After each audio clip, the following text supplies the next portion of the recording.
বনলতা আর অনুভবের বউভাতের অনুষ্ঠানে লাজুকে আবার সুদেবের সাথে দেখা গেল।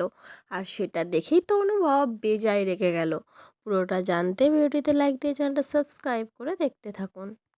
কোণে দেখা আলো সিরিয়ালের আগামী পর্বে আমরা দেখতে পাবো অনুভব একটা ঘরে কাঁদতে কাঁদতে নিজেই বলতে থাকে যে লাজু আমার জীবনের ইলিউশন নয়, আমার শুধুমাত্র ভালো লাগা নয়, ওই যে আমার জীবনের একমাত্র সত্যি, নিখাত সত্যি। এই বলে কাঁদতে থাকে অনুভব। আসলে সে লাজুকে অ্যাকসেপ্ট করতে পারছে না, আর বনলতাকেও ফিরিয়ে দিতে পারছে না। ও যে কি করবে সেটাও নিজেই বুঝতে পারছে না। অনুভব আর বনলতার বৌভাতের অনুষ্ঠানে চলে আসে সুদেব, মানে তাকে নিমন্ত্রণ করা হয়েছিল। লাজু আর সুদেব মুখোমুখি হয়। আর লাজু আর সুদেব একসাথে কথা বলছিল নিজেদের মতো করে। আর সেখানে পাশে চলে আসে অনুভব। আর লাজু আর সুদেবকে একসাথে গল্প করতে দেখে ফেলে অনুভব।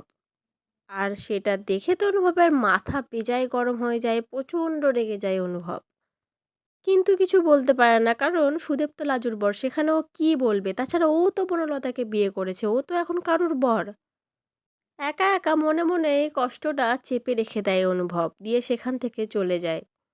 তো বন্ধুরা, অনুভবের কি বনলতাকে বিয়ে করাটা ঠিক হয়েছে, যখন সে মনে মনে লাজুকেই সত্যি বলে মেনে নিয়েছে, লাজুকে এতটা ভালোবেসে ফেলেছে? তোমাদের কি মনে হচ্ছে অবশ্যই কমেন্ট করে জানিও। পরবর্তী আপডেট নিয়ে তাড়াতাড়ি আসি, সঙ্গে থেকো, সাথে থেকো, চ্যানেলটা সাবস্ক্রাইব করে দিও। ধন্যবাদ।